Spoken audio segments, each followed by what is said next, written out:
Hello, my friends, and welcome to another episode of Terror Radio Podcast.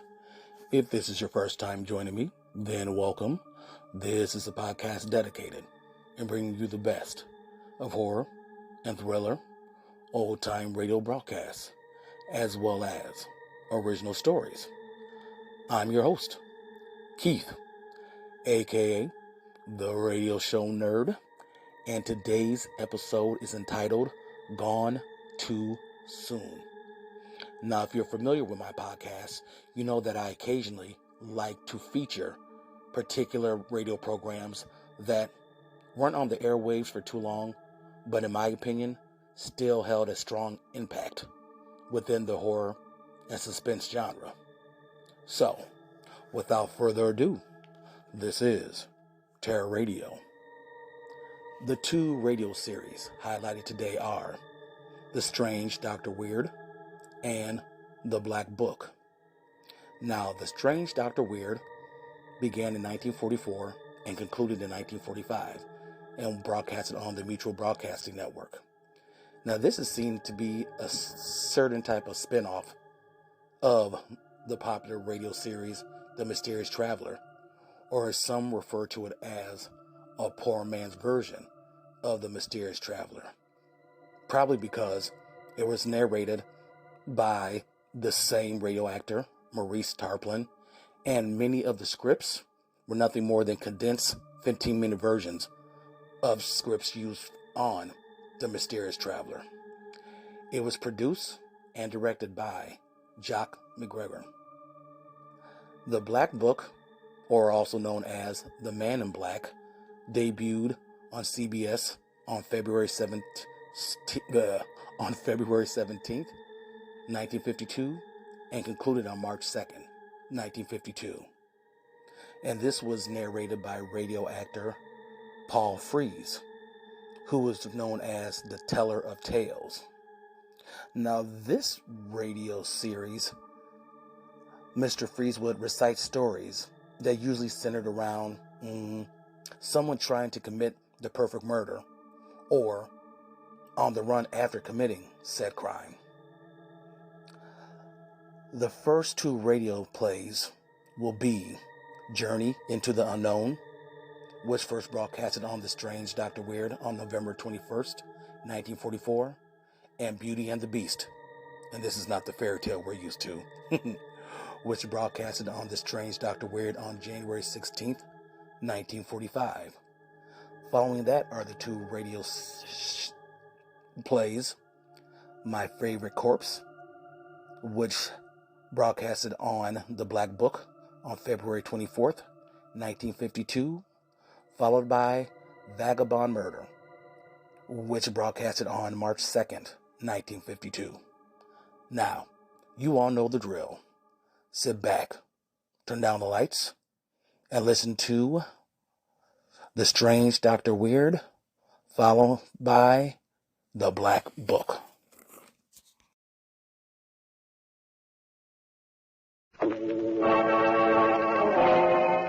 Adam Katz presents The Strange Dr. Weird.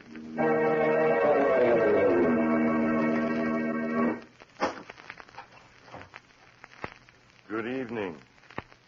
Come in, won't you? You seem a bit nervous.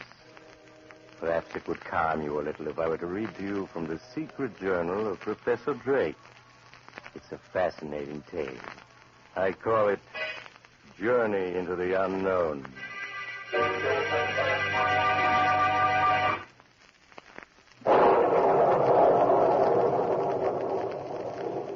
There are some extremely interesting entries in Professor Drake's journal, particularly those beginning with the entry made October 1st, which reads, "Today my son Paul has reached the final stages in the preparation of his serum number 17. After 2 years of intensive work and 16 failures, he believes that he's at last succeeded." But just think of it, Paul. Before you took the serum, you could only lift 200 pounds. But now you can lift 400. Why, your strength has been doubled. Yes, With the added strength my serum will give him, man will be able to resist diseases that he succumbs to now. His lifespan will be lengthened by 20 or 30 years. Perhaps he... No, I'll answer it, Paul. Oh, it's you, Julia. Yes, I want to Paul. Oh, you can't, Julia. He's right in the midst of an experiment. But I haven't seen or heard from him in 2 weeks. After all, I am his fiancée. But, Julia, he can't be disturbed. He's in the... Oh, hello, darling. Why, Julia. Oh, Paul, you squeezed me so tightly. I'm sorry, dear. I'm afraid I don't know my own strength. Oh, that's all right. Well, what kind of experiment is it you're working on? Darling, I can't reveal anything yet, not even to you. But when my work is done, you'll be the first one to hear about it.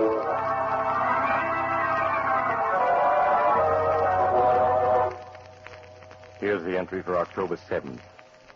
Serum number 17 is effective beyond Paul's wildest hopes. Oh, think of it, Paul. Today you were able to lick up 600 pounds with ease. Yes. Why are you staring at yourself in the mirror so? Father, do you notice any change in the shape of my head? Why, no, Paul. And I'd certainly notice a change if there were one. Yes, of course. It must be just my imagination.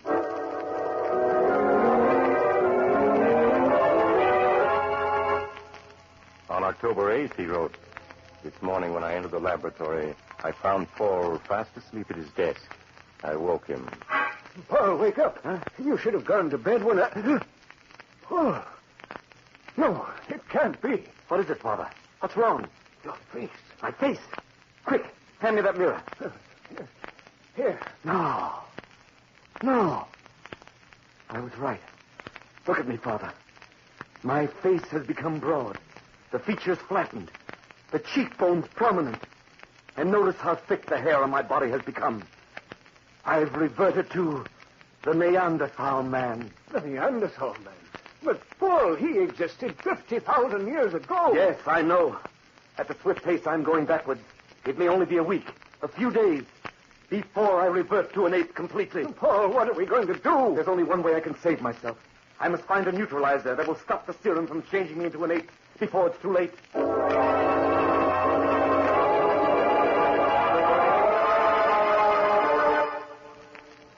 In his entry for October 10th, he wrote, "Paul has been working 48 hours without rest, and so far has been unsuccessful in finding a neutralizer. This morning when I entered the laboratory, I could see that he is looking more and more like an ape every day." Paul, you just can't go on this way. You've got to get some rest. I can't rest. Every minute is precious. I lost 4 hours last night. What? You lost 4 hours? I don't understand. While I was working here last night, I glanced at the clock to find it was just 3 o'clock. Then, the next thing I remember was finding myself in the hall, and the clock was just striking 7. I can't remember those 4 hours, where I was, what I was doing. Those 4 hours, I lost my ability to think as a man. My mind became that of an ape. During those 4 hours, I actually was an ape.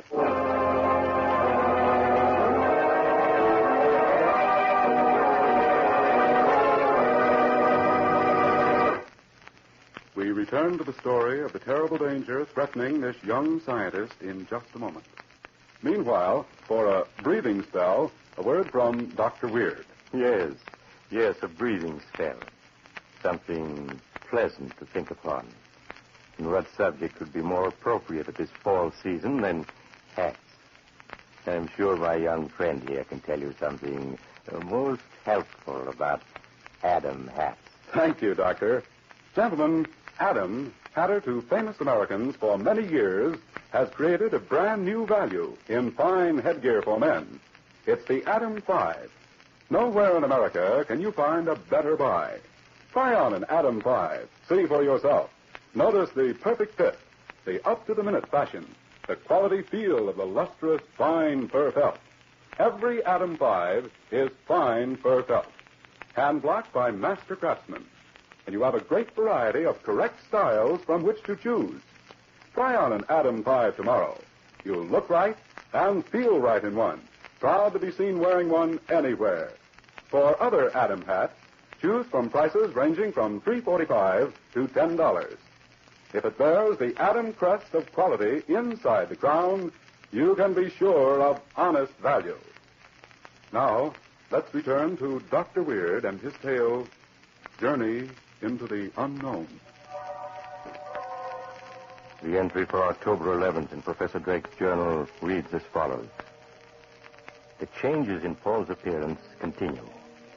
His body is now completely covered with a heavy growth of hair, and his skin is rapidly turning to a deep brown and becoming coarse and calloused. His arms have lengthened almost 5 inches, and he walks more and more in a stooped manner, with hands almost touching the floor. As yet, no change in voice has been noted. On October 12th, he wrote, last night, Paul suddenly dropped a test tube and snarled at me. In that moment, he was completely an ape. The entry for October 13th reads, last night, when I came into the laboratory, I found a window open and Paul gone. I immediately rushed out into the night to find him. A few blocks away on the university campus, I saw police gathered around the body of a girl who had just been murdered. Every bone in her body had been crushed. A few hours later, Paul returned to this house. He could recall nothing of what had happened, or where he'd been. To prevent another accident from occurring, today I had steel bars placed over Paul's bedroom window.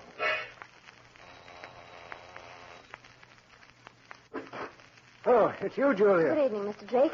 I want to see Paul. No, I'm sorry, Julia, but Paul can't be disturbed. He's asleep in his room. You've been putting me off for days, but this time I am going to see him. Hey, Julia, come back. You can't see him now. The light is... Oh, here it is. Julia, you should... Why, he isn't here. This room's empty. He isn't here. Why were those bars put over Paul's windows? It's all part of the experiment, Julia.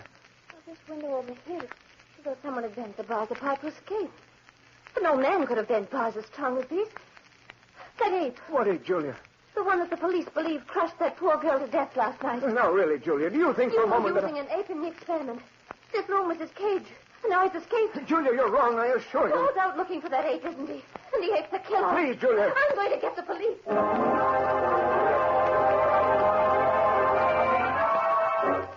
At the latest by day after tomorrow. And now, a special message from police headquarters. 20 minutes ago, an unidentified girl was found crushed to death. It is believed she was killed by the ape that murdered Betty Ryan late last night. All residents are warned to get off the street. Father, I heard what that announcer said. I killed that girl tonight, didn't I? And the one last night, too. I'm a murderer. Paul, listen to me. The police are looking everywhere for you. We haven't a moment to lose. The neutralizer we were working on last night. It should be ready by now, shouldn't it? Yes. And this time I'm certain it will work. You must take an injection before it's too late and you revert forever, money. Open up there. The police. Quick, Father. The neutralizer before it's too late. I have to fill this hypodermic, Paul, before I can give you the injection. All right, you men. Break the door down. Hurry, Father, hurry. I am. It's too late. The ape, there he goes, man, out the window. Paul, come back. Mike, flash a warning to every patrol car. Issue Tommy guns to all the men. The orders are shoot to kill.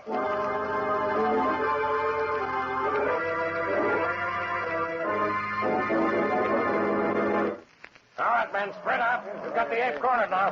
Please, Chief, you've got to listen to me. If you'll only let me inject this neutralizer into him, then there won't be any need for all Oh, this. don't listen to him, Chief. That ape's a killer. Yeah, we're going to put an end to that ape once and for all. No, you can't. You don't understand. It isn't an ape. It's my son, Professor Drake. Your son. I know an ape when I see one. Yes, I know, but it's my son changed into an ape. This neutralizer will bring him back to You normal. must be crazy. Okay, Mike, let him have it. No, I won't let you. I'm coming, Paul. I'm coming. Right, come back. Come back, you hear? Hold your fire, Mike. Here I am, Paul. Paul, it's Father. I have the neutralizer. Paul, I have the injection. Here, give me your arm. Paul, no! All right, Mike, drop the old man's body now. Let him have it. Oh, my chest. Father, where am I? What's happened? Oh.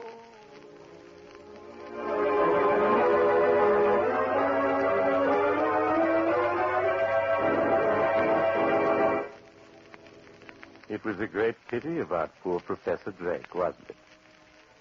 He was so young. What am I going to do with his journal? I thought I might carry on his experiments. But I would need someone to assist me as a sort of human guinea pig. Perhaps you would like to volunteer. Oh, you have to go. Too bad. Perhaps you'll drop in on me again soon. I'm always home. Just look for the house on the other side of the cemetery. The house of Dr. Weird.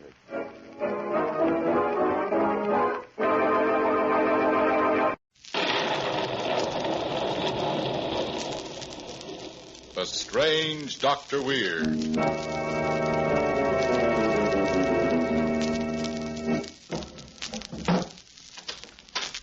Good evening. Come in, won't you? Why, what's the matter? You seem a bit nervous. Perhaps the cemetery outside this house has upset you. But there are things far worse than cemeteries. For instance, the feeling of being cut off from the world by an insanely jealous man, as in the story I want to tell you tonight. A story I call Beauty and the Beast.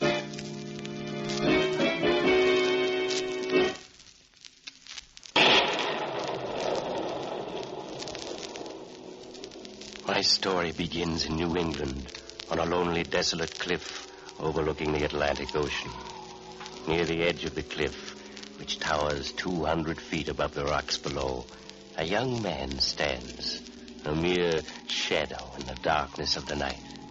Time and time again, he impatiently turns to look at the huge, foreboding old manor house, which is perched near the cliff's edge. Suddenly, out of the darkness, a beautiful girl appears and runs to his outstretched arms. Oh, Kathy, darling, why are you so late? I couldn't slip out of the house any sooner, Alan. Jason was watching my every move. Oh, Kathy, he's twice your age. I know. The ugliest man I've ever known. Whatever made you marry him? I don't know. After my father died, I was all alone. Jason kept after me to marry him. Something in his eyes forced me to say yes. I was afraid to refuse. Well, you're not going on living with him. I'm going to take you away. Oh, Alan, you don't know what you're saying. I can't leave. Why not? If I were to run away, Jason would follow you and kill you. He'd kill you the way he killed... The way he killed whom? Well, you remember George Davis, don't you? Why, of course. He was Jason's secretary. Well, one evening, 2 weeks ago, Jason found me talking to George in the library, a thing he'd forbidden me to do. And the next morning, Jason told me he discharged George and that he'd already left. But then I discovered that all of George's clothes were still in his room. His clothes were in his room? Yes. Surely if he'd been discharged, he'd have taken them with him. Then you think that I'm sure of it. He must have killed George that very night. He'll kill anyone he thinks is trying to take me away from him. Oh, darling, I couldn't stand to have anything happen to you. Oh, darling, nothing's going to happen to me, nor to you. I'm taking you away from here. What time can you meet me here tomorrow night? I think I can manage to slip away around 9 o'clock. All right, darling, 9 o'clock it is. Now you better return to the house before Jason misses you.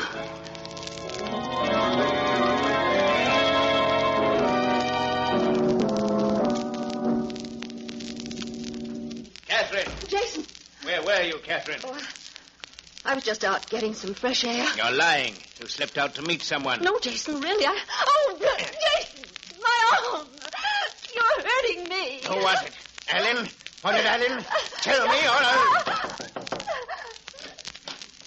Beg pardon, sir, but Sheriff Rogers is here to see you. Very well, Charles. Show him in. I'll do all the talking, Catherine. Good evening, Mr. Winthrop, Miss Winthrop. Sorry to intrude, but I must. What can I do for you, Sheriff? I understand you have a secretary, George Davis. I did have. I discharged him 2 weeks ago. Why are you so interested, Sheriff? Because his body was washed ashore this afternoon, 20 miles down the coast. Well? There were deep gashes on the body as though it had fallen from a great height onto the rocks in the sea. It may be suicide, and it may be murder. You say it may be murder? Yeah. Surely you don't suspect I had anything to do with it, do you? I don't know. There have been some mighty strange things happening around here. 4 months ago, Sam Arnold, your chauffeur, was murdered, and now... Sam Arnold? Murdered? You seem surprised, Miss Winthrop. Don't you know he was murdered? I'm afraid she doesn't, Sheriff. She's been ill for quite some time, so I kept the news from her. Oh, then she doesn't know that Arnold was stabbed to death less than 100 yards from this house. Oh, no. I thought he'd been discharged. Who did it? Well, we haven't found Sam's murder yet, Miss Winthrop. Now we have another mystery on our hands, the death of George Davis. Mr. Winthrop, I want you and your wife to be at the coroner's inquest in the village day after tomorrow. Quite a few questions we want to ask you about the deaths of both Sam Arnold and George Davis. There's a lot more going on around here than meets the eye.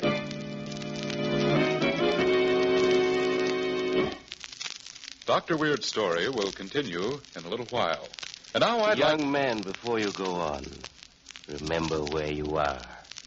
You know what happens on this program to people who aren't careful what they say. I'll be careful. I'm always careful. Careful with my facts whenever I talk about Adam hats. You see, Adam hats are so downright good-looking, I have to be careful about my enthusiasm. And the makers of Adam hats are careful, too. Careful to see that every atom is well made. Look at any atom, and you can see for yourself the quality workmanship that goes into the designing of Adam's smart styling, perfect fit, and correct details. Care, too, is taken in the choice of material and color. That's why only genuine all-fur felt in the newest shades is used in Adam hats. So if you're a careful dresser and a careful spender, choose an Adam. Still priced at $3.45 to $10. Still, America's outstanding hat value. Now, back to Dr. Weird. And now I'll finish my story, Beauty and the Beast. 24 hours have passed, each one of which has been an eternity to Kathy. Try as she would, she couldn't forget the deaths of Sam Arnold and George Davis. One thing seemed perfectly clear to her. Jason had murdered the two men in a jealous rage. He would stop at nothing in his madness. Her mind in a turmoil, Kathy waited tensely for 9 o'clock and her meeting with Alan. Catherine, why do you keep looking at the clock every other minute? I'm not aware that I am. Is it because you have some secret rendezvous with someone? No, I haven't. You're lying. Whom are you going to meet? Tell me. Oh, Jason, Tell me. No one. You're lying. I ought to kill you. Yes, kill me. Get rid of me, so I can't testify tomorrow at the coroner's inquest. What are you talking about? You want to kill me because you're afraid of what I might tell them. I know you killed Sam Arnold and George Davis. Is that what you intend to tell them tomorrow? Yes, you're nothing but a murderer. Jason, don't look at me that way, Jason. I'm not going to let you kill me. Stay away from me, Jason. I won't let you kill me. Put down that poker, Catherine. Put it down, I said. No, if you come any closer, Jason, I'll use it. Jason, don't, or I'll use it. I warned you, Jason. I warned you.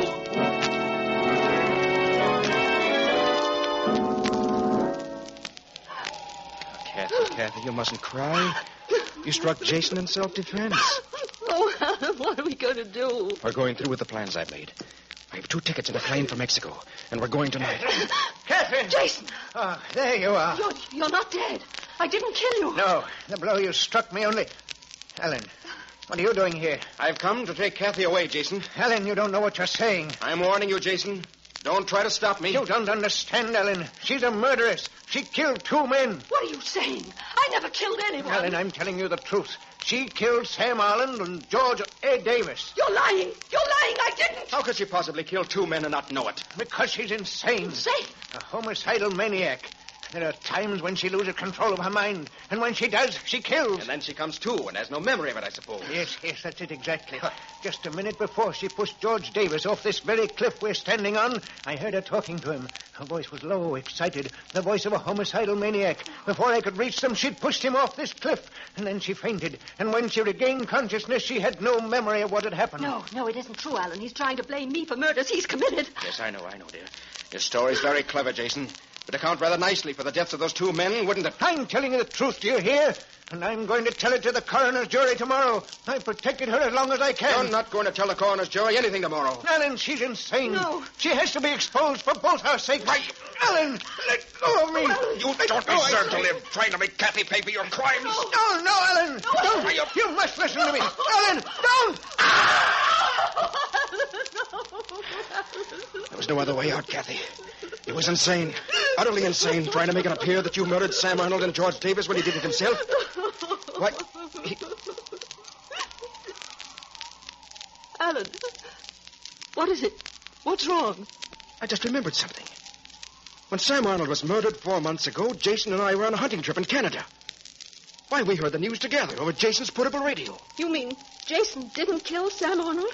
I know he couldn't have. But if Jason didn't murder him, who? Kathy. Alan, why are you looking at me like that? You don't think that I did it, do you? Kathy, if Jason didn't do it, then what he said about you might have been true. You believe that it is true, don't you? I can see it in your eyes. You do believe I murdered Sam Arnold and George Davis, don't you? Kathy, the voice, it's different. You do believe I murdered them, don't you? Your voice is just the way Jason said it was before you pushed George Davis off the cliff. It's true. You did kill him, didn't you? Yes, I did. At times like this, I can remember. I killed Sam Arnold with a knife, and I pushed George Davis over the cliff. Would you like to know how I did it, Alan? Kathy, your voice, your eyes. Kathy, what are you up to? I pushed him off the cliff like this, Alan, like this. Kathy, Alan. look out! Alan, I'm slipping. She's gone. She was trying to kill me, and she fell over herself. She was the murderer. And nobody dreamed of suspecting her because she was so beautiful.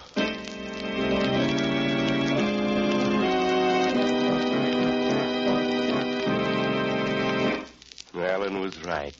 Nobody dreamed of suspecting Kathy because she was so beautiful. But her husband, who was ugly, well, he was suspected right away. You see how handy a pretty face can be? Sometimes. But there's an old saying, beauty is only skin deep. So be careful about walking on cliff tops with lovely young women. One of them might be another Kathy. Oh, you have to go now. Well, perhaps you'll drop in on me again soon. Just look for the house on the other side of the cemetery. The house of Dr. Weird.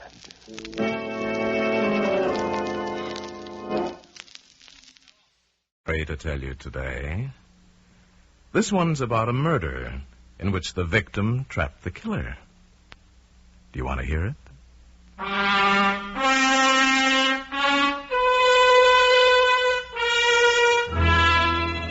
Now starring Paul Frees as your teller of tales. Another story from The Black Book.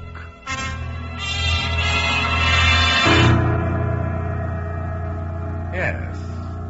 From the world's most fabulous collection of strange and unusual stories, The Black Book, I've selected a story by Dorothy Horton. She calls it My Favorite Corpse.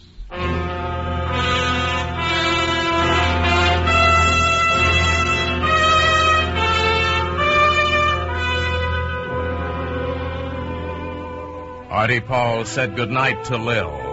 Then he walked across town to his hotel. Lil's kiss was still heavy against his lips. Artie smiled as he remembered the pleasures of the evening. Now for tonight it was ended. But there'd be more evenings like this, many more.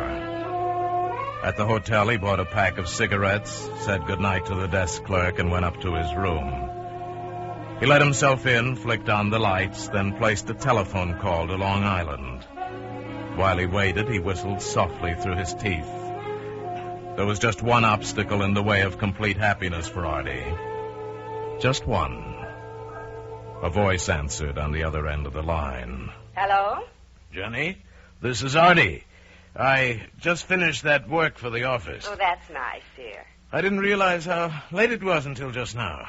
I've decided not to drive home so late at night. I'll stay at the Tarleton. Well, whatever you think, dear. If it doesn't seem wise to come home, then you'd better stay in town. I think it's best, Jenny. I'm pretty tired. Call you in the morning from the office, okay? All right, dear. Good night. And Arthur? Yes? Pleasant dreams, darling. Good night, Jenny.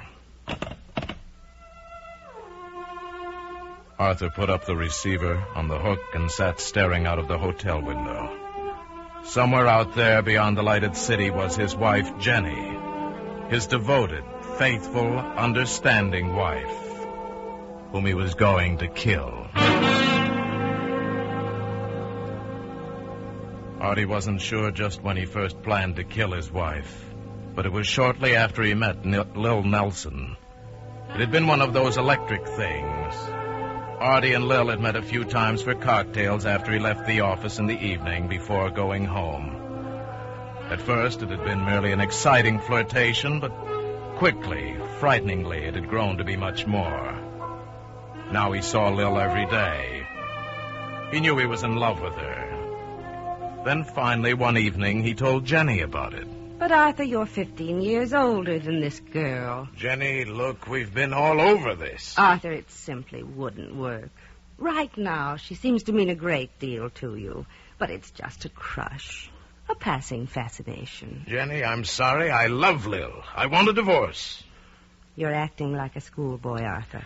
I don't think we should talk about it anymore. Jenny, can't you understand what I'm saying? I'm going to leave you. Now, Arthur, we've been through this before.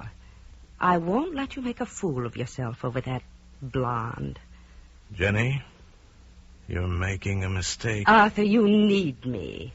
This girl wouldn't be good for you. You don't really love her. It's just animal attraction. It'll pass. In a little while, we can look back on this and laugh. I'm right. You wait and see. Arthur, are you listening? I won't let you have a divorce, Arthur. That's final. I know what's best for both of us. Arthur, are you listening to me? Artie was listening. Listening to all the things he knew Jenny would say, all the platitudes, the truisms, the trite sayings that Jenny understood so well. Oh, Jenny loved him all right, but with a cloying, maternal love. Nothing like the consuming, flaming desire that was Lil's. If there was any particular moment that Jenny sealed her fate, it was then. Half an hour after she went to bed, Artie left his house and drove back toward the city. And Lil. You're really going to do it, Artie? Yes, I've got it all planned. There won't be any mistakes. Pour me another drink, baby. Sure. Funny, she never calls me baby. Always Arthur, like I was a little boy. You're not a little boy to me. Not at all. Will it be dangerous? No. When, baby? It'll take time. 2, maybe 3 months. But I've got it planned. Then you won't be stuck in this second-floor walk-up. You'll live where you want. Near you is good enough for me. We'll travel, have fun. Florida, Bermuda. You and me, Lil. Soon? Soon.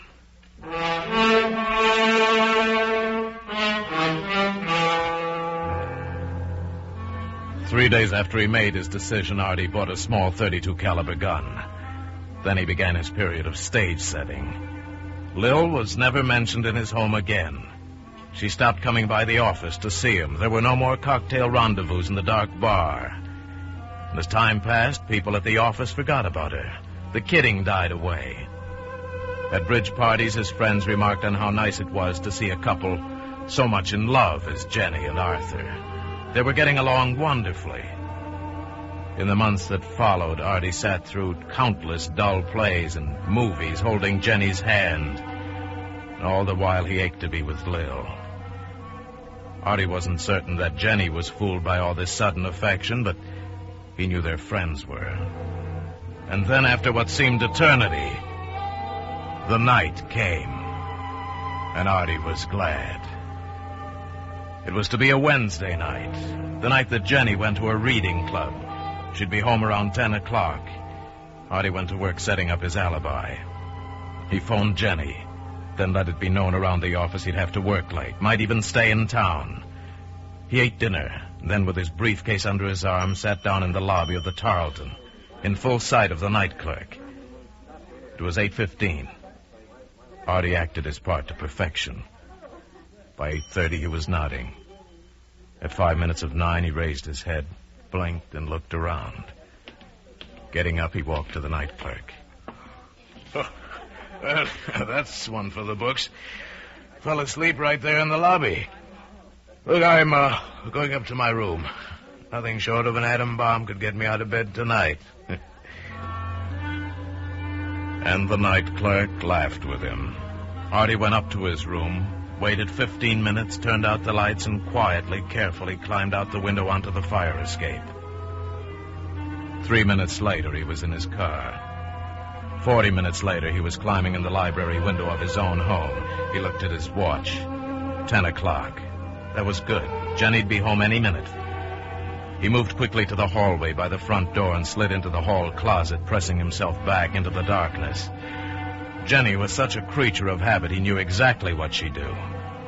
After she came in, she'd lock the front door, put the key on the hall table, take off her coat, and hang it in the closet. Artie stood in the darkness, his hand wet around the butt of the gun he held. The complete lack of any sound was terrifying. But any minute now, it was the door. She was home. His ears strained, listening. The stale air of the closet made him dizzy. Then a sound he hadn't expected. What was the fool crying about? Now she was walking, just walking back and forth, and crying softly to herself. Then the crying stopped. She was right outside the closet now. He pressed farther back. Now the door was opening and a knife blade of light sliced into the closet. The coat slithered off a hanger onto the floor. Jenny bent down to pick it up. And her eyes found his shoes, his legs, traveled up to his face. And a rasping cry, her eyes wide. Artie lunged! I've got to tell you something. I've got... Artie dragged her into the smothering closeness of the hanging coats and pulled the trigger.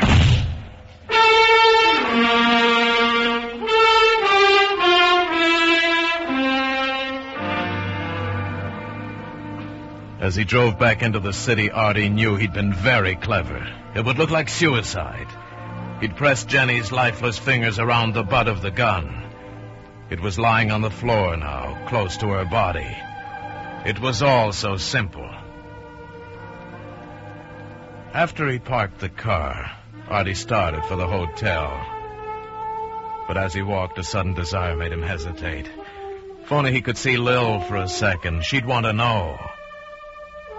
A few minutes later, he was climbing the back stairs to Lil's apartment. He found the door unlocked and opened it. Lil? Lil, it's Artie. Where are you, honey? There was no answer. He stepped into the living room, and suddenly something burst inside his head. Lil was lying on the floor, doll-like, grotesque. The blue robe he'd given her was stained with blood. A gun lay beside her. Artie, help me. Lil, baby. It hurts, Artie. Make it stop hurting. Lil, what happened? She shot me. She? Who? She came in, said she wanted to talk, but shot me. Lil, I'll call a doctor. She knew. For months she knew about me. Baby, please don't try to talk. When she shot me, your wife laughed. Artie. Oh, Artie. Lil.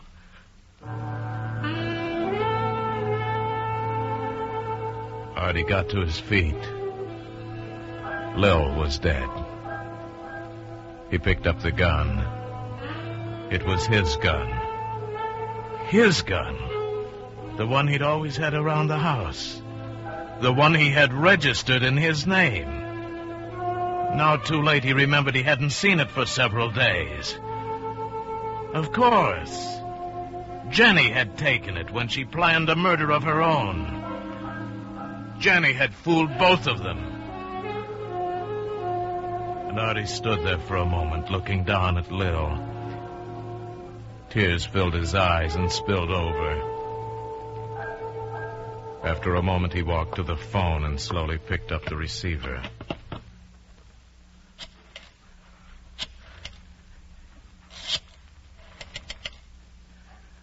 I want the police. Please. This is Arthur Powell. I want to report 2 murders. One at my home on Long Island, and the other here at the river crest of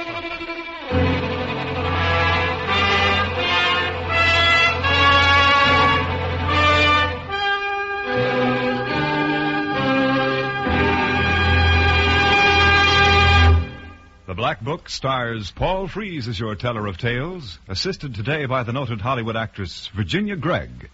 Dorothy Horton's suspense magazine story, My Favorite Corpse, was adapted and directed by Norman MacDonald.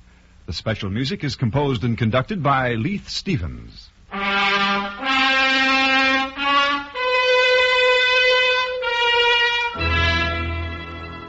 Next week, I'll have another story for you from The Black Book. It's most unusual, and it's called The Vagabond Murder.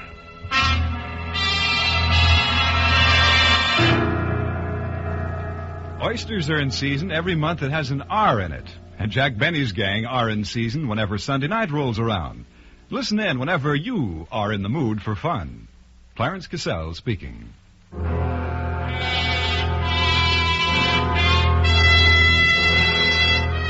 Remember, the comedy treat that can't be beat is Jack Benny Time, Sunday nights on the CBS Radio Network.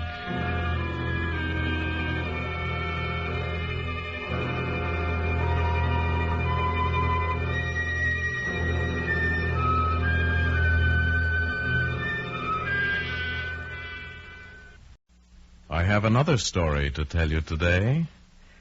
This one is about a crime in which a murderer is trapped by one of the most powerful forces of nature. Do you want to hear it?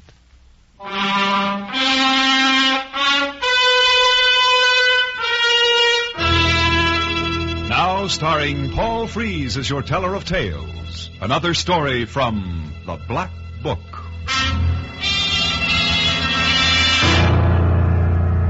Yes. From the world's most fabulous collection of strange and unusual stories, The Black Book, I have selected a story called The Vagabond Murder.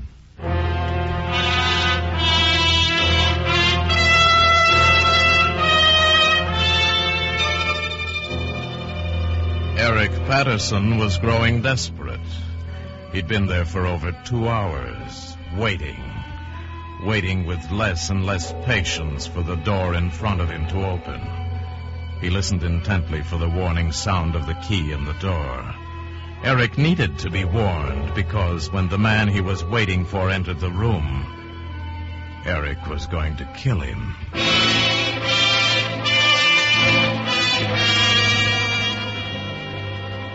As the seconds ticked past in the darkness, Eric thought back to the beginning of all this. It was in New York. He had taken his wife, Karen, along on a business trip. It had been quite successful, and one of the best contacts he'd made was Henry Drucker. Drucker, the richest, most influential man in the whole investment business. And he seemed to like Eric from the start. And with Karen, they made a gay trio the last few days. Rounds of cocktail parties, the theater, endless nightclubs. And then on the last evening of all, Drucker had said, "Look, Eric, why not join me on the Bermuda trip? The best thing in the world for you and Karen. My yacht sails tomorrow. What do you say?" At first, Eric thought it was just talk, but he was wrong. And the next day they sailed for Bermuda on Drucker's yacht, the Vagabound. It wasn't until the return trip that Eric began to suspect that it wasn't him Drucker was really interested in, but Karen. And then the night before they were to dock in New York, it happened. The three of them were sitting at the small bar after dinner when Karen got up, said she wanted some fresh air, and went out on deck. A few minutes later, Drucker excused himself. I think I'll go to my cabin, Eric. But I won't be long. Wait here for me, will you? Well, yes, if you like. Good. Then we'll have a nightcap together.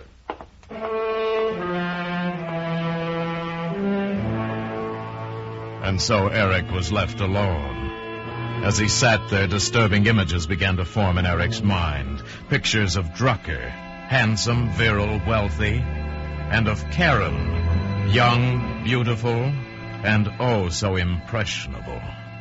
With a suddenness that overturned the bar stool, Eric was on his feet, and half running, he crossed the room and went down the corridor to Drucker's stateroom. Drucker, open the door. Drucker, do you hear me? Open this door, I'll break it down. Just a minute, Eric. I'll be right there. Just take it easy. I'll take it easy till I count to 5, then I'm coming in. 1, 2... All right, Eric. Where's she? Where's my wife? Well, you must be drunk, Eric. Karen isn't in here. Was she in here, Drucker? Tell me the truth. Don't be a fool, Eric. Of course she wasn't. Then why was your door... I guess I have made a fool of myself. I'm sorry, Drucker. Forget it. I'll tell you why I locked the door. You see, Eric, I'm diabetic and have to give myself an insulin shot about this time every night. Naturally, I don't talk about it, nor do I like anyone barging in while I'm at it. Eric stood there feeling like a fool while Drucker washed the hypodermic needle and put it away in a box. Eric watched him place the box next to a packet of insulin capsules in the drawer of the night table by his bunk. I can understand your jealousy, old man, with a wife as lovely as Karen. But I know women, Eric, and Karen is in love with you. She always will be. Look, I'm terribly sorry about this, Drucker. Oh, now, let's just forget all about it. Matter of fact, I've been wanting to talk to you about something. I've already told Karen. It should prove how I feel about you, Eric. Here, pour yourself a drink. Thanks, I need it. You know anything about uranium? Oh, it's expensive. Know anything about Peru? What are you driving at? Uranium in Peru, Eric. Big. Really big. And the payoff is so big that I was going to put in $750,000 on my own. But I'll let you have $250,000 of it if you want it. That's a lot of money. So is a return of 23%. Yeah. But I haven't got that much. I'd have to borrow on everything. 180 days should see the first dividends. You'll have a certified check within 2 weeks.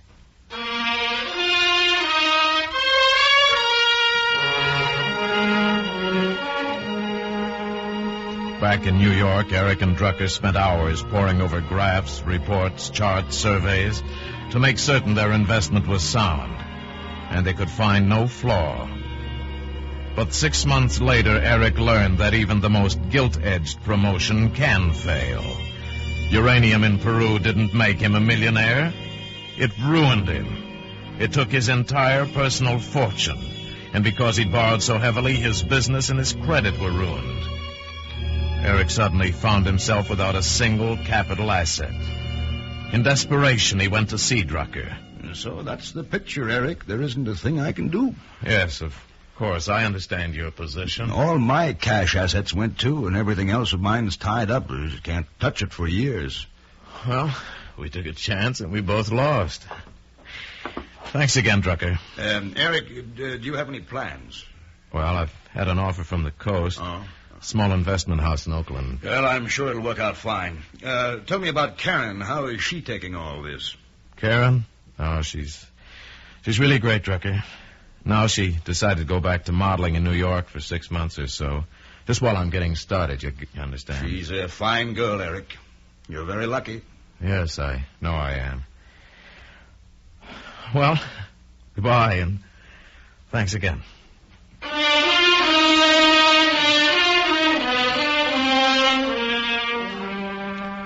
Out in California, Eric thought often of Drucker.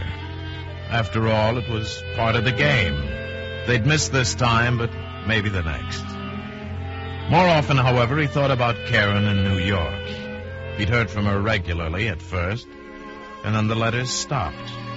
For 6 weeks, he heard nothing. He phoned long distance again and again, but nothing was able to find her.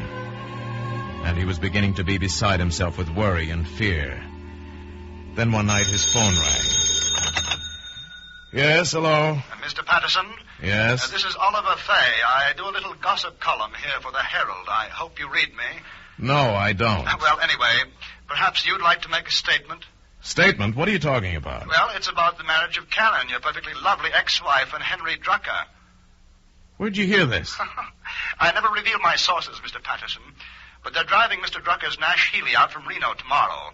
They'll be married aboard the Vagabound. Oh, it'll be terribly romantic, sailing off to the 7 seas in search of happiness, nursing their newfound love under the Southern Cross.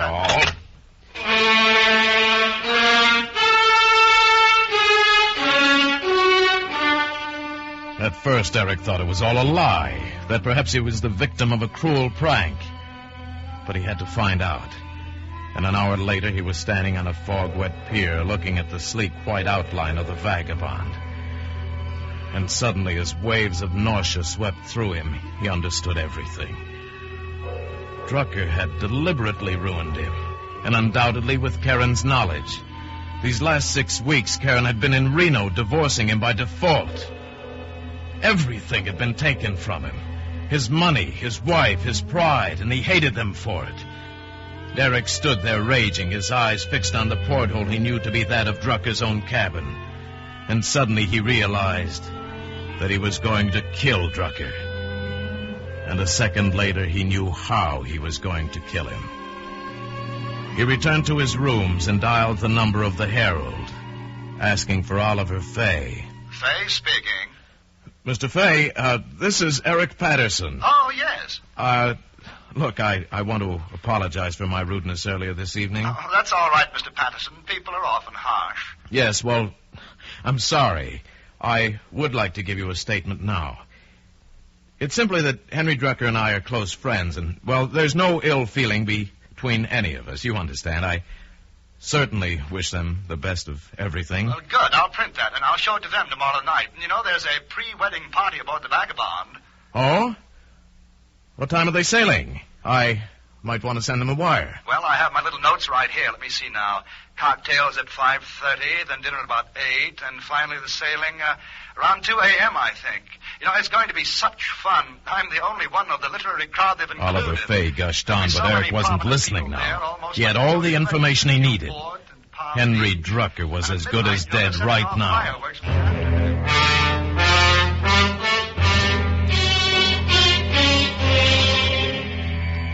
About 6:30 next evening, Eric stood in the shadows of the pier and watched the last of the guests arrive and board the Vagabond. Then he walked quickly across the open area directly to the porthole of Drucker's cabin. He was unobserved. The porthole was on a level with the pier, and Eric had to lie on his stomach in order to crawl through it. A moment later, he was safely inside. He closed the porthole and waited for his eyes to become accustomed to the darkness. Then he found the night table by Drucker's bunk and removed the hypodermic needle and insulin. Quickly, he filled the syringe with more than enough insulin to kill a man and placed it carefully on top of the table. Next, he found a towel and rolled it lengthwise. With it, he could choke Drucker into unconsciousness without leaving a mark. Now he was ready. An hour passed, then 2, and a third, more slowly than ever. And for the first time, Eric grew nervous. Another hour, and the towel in his hands was wet with perspiration. What had happened? Had Drucker, in the excitement of the evening, forgotten his injection? Panic began to rise in Eric, and he fought it back desperately. And then suddenly he heard a key in the door. He stood back and waited. The door opened, and Drucker, a black figure against the light of the corridor, entered the cabin.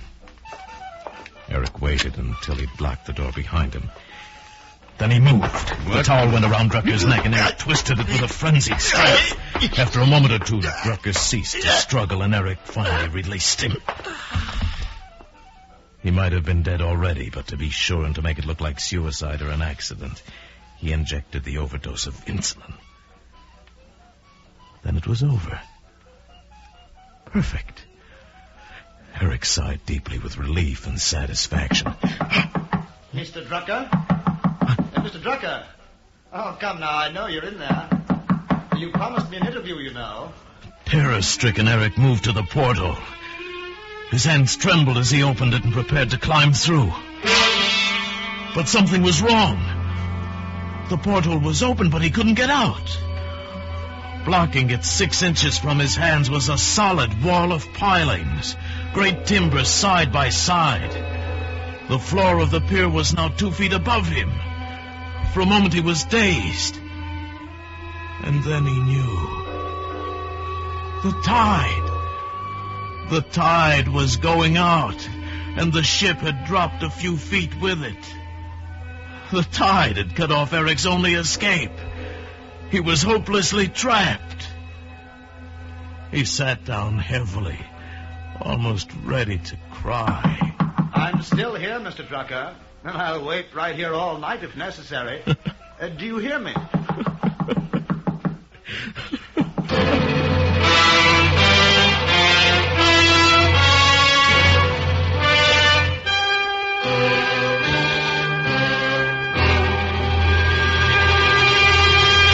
The Black Book stars Paul Frees as your teller of tales, assisted today by the noted Hollywood actor John Daner.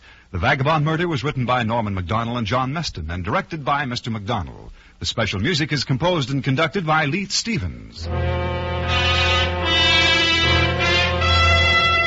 Every Monday night, a top Hollywood star plays the leading role in a thrill-packed story on suspense on most of these same CBS radio stations. Clarence Cassell speaking. Remember, Broadway Playhouse brings you top stars and top stories Sunday nights on the CBS Radio Network.